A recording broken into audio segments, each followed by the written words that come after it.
Because I actually do. Like, I still have them really bad. But it's usually when I'm alone, like, they hit more. And it seems like, if anybody out there, if they have some sort of Tourette problems, think about, like, if you keep yourself active, like, you don't have to answer me in the comments. This is just, like, rhetorical. You don't have to answer it, because I don't want to be pointing people out that have Tourette's and stuff in case you feel differently than I do on the subject. But, like, think about if you're occupying yourself with, like, a sport or working out or, you know, something like that, to where you're preoccupied, like, your whole body's active. Do your Tourette's really bother you as much? Because mine don't. And like I said, you don't have to answer that. I'm throwing that out there. But, like, mine don't seem to bother me. Like, I played soccer all my life growing up. And other sports too. And as I was playing the sport, I never felt like I had one Tourette problem at all. But if I'm sitting down, like, playing a video game like I am now, like, I'm not very active. Like, my thumbs are moving. That's about it. My thumbs and index fingers. That's all. And my mouth when I'm talking. But, like, just sitting here, you know, or, like, sitting in class, I'm not doing anything. So my Tourette's are, like, going crazy and shit. And, like, I don't know, it's kind of annoying sometimes, like, and I've tried to refrain myself from doing it, like, holding myself back, like right now, I would really, really want to, like, pop my shoulder back, but, like, if I hold it back, like, I just had to do it, but, like, if I hold it back, like, my body goes, like, fucking crazy. It's like a crave, like, if you've ever craved, like, a Coke or something like that, like, anything, really, sugar items or something, coffee. That's how it feels to people with Tourette's. Like, it's like a craving. Well, at least to me it is. But it's like a craving, like, holy shit, I really need to do this right now. Like, if you don't do it, it's like your body feels like it's about to be shut down or something. Like, it's going crazy. And it's just, I don't know, it's weird. It's just a weird feeling. I don't like it, but there's nothing I can do about it, so I've just learned to deal with it throughout my life. I kind of hope, like, whenever I have kids, I kind of hope that they don't have it, because it does get annoying, but it's really not a big deal if you have it or not. Like, my mom cried her ass off when I was diagnosed with it, and then now I look back at it, I'm like, why? You know, it's not, Mom, it's not that big of a deal. You know, she's like, it's my baby, but, like, it's just not that big of a deal. So, you know, just don't fret. Get over it. Doesn't hurt my feelings at all. Shit. I get more pissed off whenever I go down to zombies than I do whenever I have, like, a Tourette attack. I really like the 111 that I had on there, and I unfortunately had to shoot them. Oh, shit! Sorry to go Pee Wee Herman on y'all, but I just, I got a little frightened just now. I thought I was trapped at first. Where's my bicycle? Pee Wee Herman. Alright, we're almost to 40. I really hope this is the last wave. I think it is. Oh, fuck. There's still one spawning over there. Another here. Damn it. We're having like 4 or 5 waves right now with zombies being this high up in the rounds. See, I think round 40 is a high round. Is considered a high round. As I was saying before, if you guys... I don't know if it's going to be a previous video or not, because I don't know when I said it. But I asked a question earlier about what round do you consider is a high round? Because I think up to round 35, I would say. Oh, hey, piece of candy. Oh, piece of candy. I would say round 35 to me is a high round. If you get to 35, it means you're pretty damn good at zombies. And that can be considered a high round in my opinion. Now to other people, it's probably not. To me, it is. So what do you think would be a high round? I think to anybody, round 50 should be a high round. And that's what I'm going for right now. I also think round 40 is a high round. And I think anything over round 35 is a high round. What do you think? 10, 20, 25, 30, 35, 100? What's your, like, minimum, you know? What you think? Now, this is definitely it, because this isn't very many zombies, so this has got to be the end of the round. Do. Let's see if we can take all of them out with this one right here. Yeah, baby. I love that tomahawk so much. It is so powerful. Oh my shit balls. Round 40. Here we are. Let's do it. I'm a boss.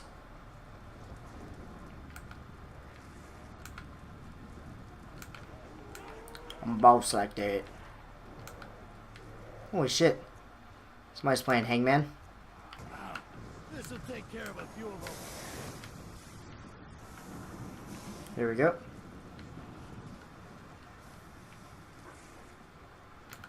Hoop. Alright. I kind of want to try like a rate train out there and then bring him back in and then hit the acid trap. Because since we're getting up into this high round, I could take like a whole wave out with just that. With just a one hit on the acid trap. And then they'll start spawning in here. And then it would be a lot faster. So I might do that. So I'll try to build this wave up in here and then test it out, see how it works. So like build them up and then I'll run them out and then back in. And so I can stay in here while the trap's on because I don't want to be out there with the trap on. So like I don't think any more are going to spawn. I'm waiting for this guy to get in here. There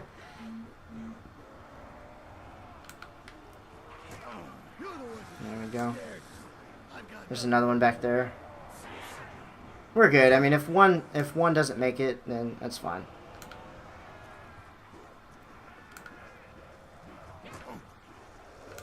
All right. Gotta wait for an opening now.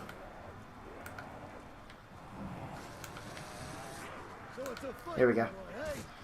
So this will take a lot of them out. Pretty much all of them.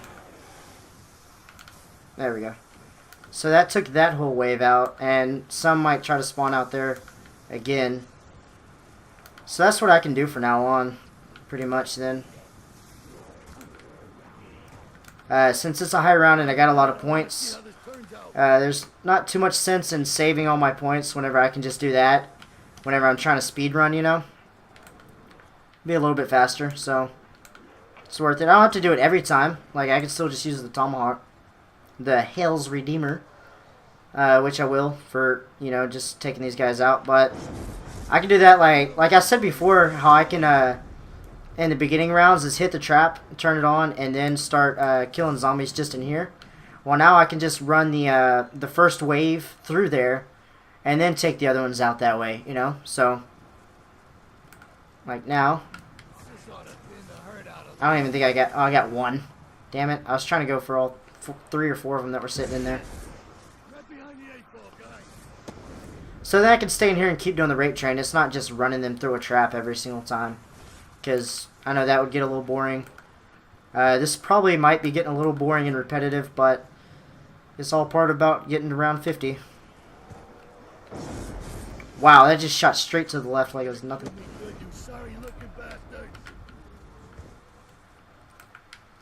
I guess, like, in prisons and the cafeterias, they have, like gas chambers to where, like, if a riot breaks out or something, they'll turn the gas on and they'll, like, lock them down.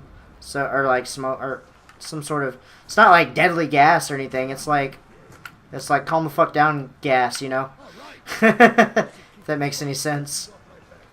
But, I guess that's where they got the idea for this thing. Kind of like it's like a sprinkler system. Pretty interesting stuff. Like I come from a long family of jail serving times. I got one uncle that went to prison for about 5 years. He got out early. He was on probation for drugs, and then he got charged with assaults on with deadly assaults on a police officer. Which basically he had a gun and he pushed a police officer, and that was about it. And since it's a cop, he can say whatever he wants pretty much, and so he can say, yeah, it was deadly assault with Or, yeah, like, deadly assault with a deadly weapon, basically. It's retarded. Oh, God. Oh! Yes! I didn't even have to shoot the gun. Wow. That was amazing. But he got out, and he was in prison in in Dieball, Texas. The state penitentiary in Dieball, Texas. And then, his brother, my other uncle, just went in for I think, 25-year life sentence, which really sucks. I'm gonna miss the hell out of him, but he's in for 25 for breaking his parole for the previous time he was in jail with a lot of stuff. Assault with a deadly weapon, assault on an officer, major drug cartel, and a lot of other stuff. And he was gonna go to jail like for 5 years, and he said, well, that's way too much. I'm gonna fight it. I'm gonna go to trial and fight it, because that's ridiculous. I shouldn't have to go for that long. And since he decided to go to court, they decided to go for the maximum amount that they could, and he went in for at least 25 years without the possibility of parole before that, which is fucking retarded. So he's pretty much gone. And my dad has been in and out whenever I was a kid. The last time he went was when I was in 4th grade. And to give you guys an idea, some people might know. I said it earlier, but some people might know that I'm 21. Is that it? I'm 21. And in 4th grade, what do you... 10,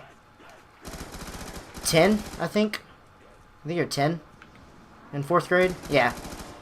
Well, I was. I don't know about everybody else, but round 41. Here we go.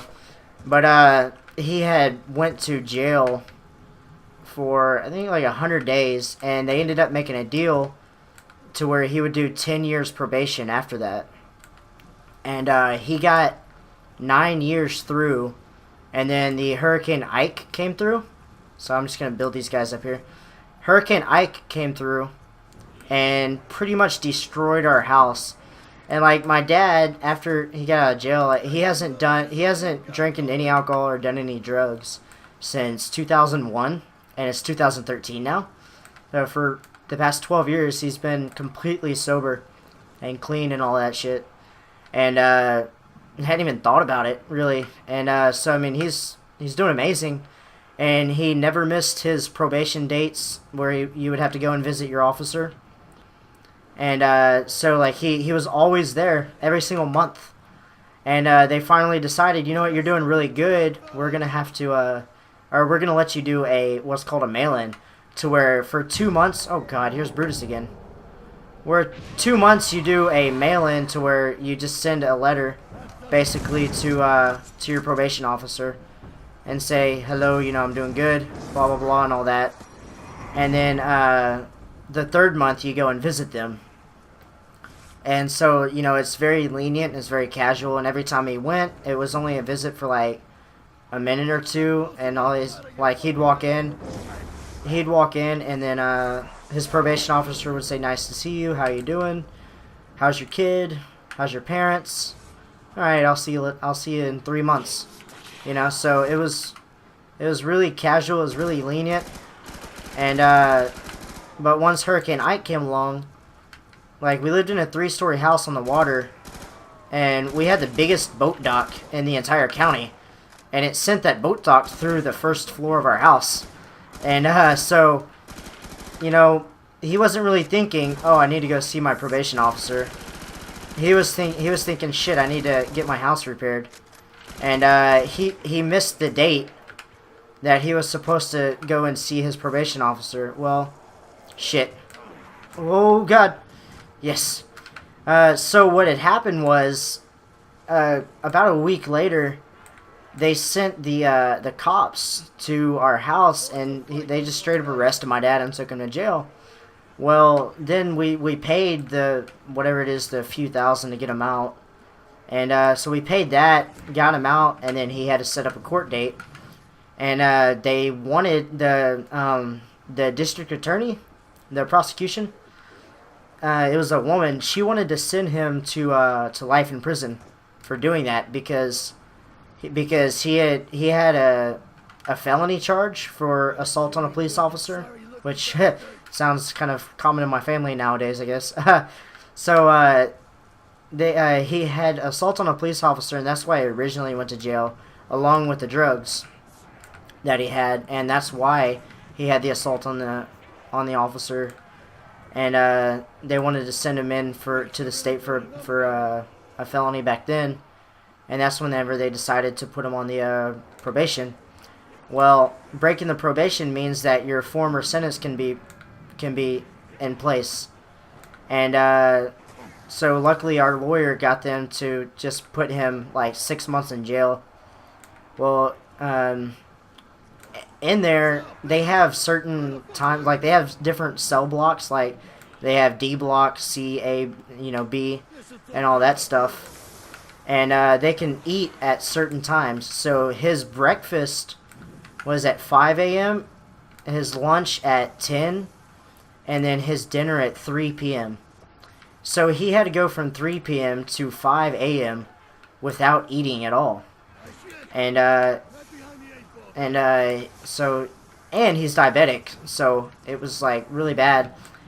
And he's supposed to take like 10 units of insulin, which a lot of people probably won't understand what that means, but basically 10 units filled up in his syringe 4 times a day was the shots that he was supposed to take. And they were giving him like 3 to 5 units, and they're like, we're going to give you your shot whenever we get to it. We're just really busy right now. And he was in the medical wing too, which my friend from high school, JT, his mom worked in. So, like, she saw him there and then went and told my mom, and then my mom was all pissed off, like, what the fuck, you're in prison.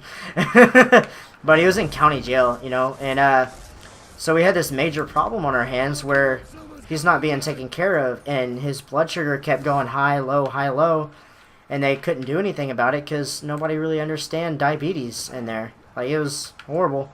And so, like, none of the nurses and stuff. So, like, my mom went down there, well, my stepmom, actually, the one that's married to my dad, and she would demand to see the judge every single day. She drove down there, and she sat there for, like, 3 hours a day, and the judge would never see her, because he's busy or whatever. I understand that judges are pretty busy. Well, she did it for 3 weeks, and then finally the judge went to see her, came out to see her, and she told him what was going on, and she was like, he just really needs to be out of jail. He's not going to do anything wrong. He's a very good person now. He's completely changed. That was almost 15 years ago. And they're not even taking care of him in there. And the judge just like, nope, denied. He needs to be in jail. And then so she kept going. And it took about a month and a half before they said, before the judge was just like, all right, I'm tired of you coming down here. So they let him out. And then that was like a surprise for me whenever they, mom bought a new house and didn't tell him. And she's like, yeah, it's going to be his surprise whenever he gets out because I bought a new house because they moved out of the other one that the hurricane messed up. Like, they fixed it and then they moved out and, like, sold it, bought another one. And but then they surprised me by getting him out of jail sooner and was like, here's your dad. And I'm like, hey. And it was a huge surprise. And, but so he spent a total of, I think, like 80 days in jail again. And, the judge tells him, in court, if you even get arrested for spitting on the sidewalk, and he was a big old, like, hillbilly, redneck, judge. If you even get arrested for spitting on the sidewalk, I'm gonna put your ass in jail for life. You ain't getting out. He's like, yes, sir, yes, sir. And, I mean, judges, I think, like, I don't know, because it's so different, because, like, when you're sitting there with your family, I mean, you know their character, you know how they act, you know how they are in real life, and judges don't know that. So, like, it's just, like, it seems like a lot of judges are just, like, put him away for life, or else he's gonna do it again. Like, that's, like, seems like that's how a lot of them act. Shit, it's 5 a.m. It seems like that's how a lot of them act, and it's a lot of bullshit. So, but, I mean, I understand where they're coming from. Like, they deal with a lot of criminals that don't go by their word and they're nothing like what you think they are, but the family sees them a lot differently, you know. So being a family member of my dad, of course I'm biased, and also I see how he is. Holy shit, why are you all going to the left? And I see how he is, like, you know, in real life or whatever, so it's a lot different to me. But my opinion doesn't matter. And I was only 18, so my dad didn't even want me to go on stand for him. But I mean, I think like now it would have been easier, but back then, like, it's weird because like you can say like, oh, I know exactly what I'll say when I go on stand, but then you get up there and you sit in that chair, you're under oath, and it's a different world, and everything gets fucked up, and you can't remember what you were gonna say. It's so much different, and then you just look like a liar and like you don't know what you're doing. It's insane, but it's a lot different. So I don't know. I don't know if I would have been able to do it going on stand. Alright, end of the round here. Kill them all. Ladies and gentlemen, welcome to round 42. Holy shitballs. With 10 downs, 2,523 kills, 0 revives, and 195 headshots because I've been using the shit out of this tomahawk. Alright.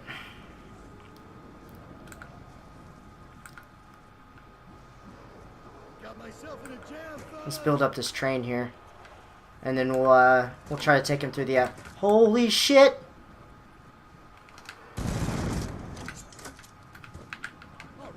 Oh my god!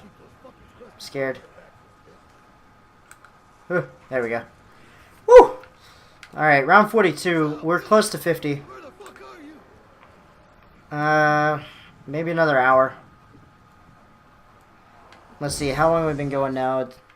2 hours, 15 minutes to round 42. It shouldn't take an hour to get there, but maybe. Did I say 52? I meant 42. Oh. Oh my god, I missed it twice. I want to grab that. It's going to make the round go a lot faster. Kaboom! Alright, we're nowhere near done with this round, though.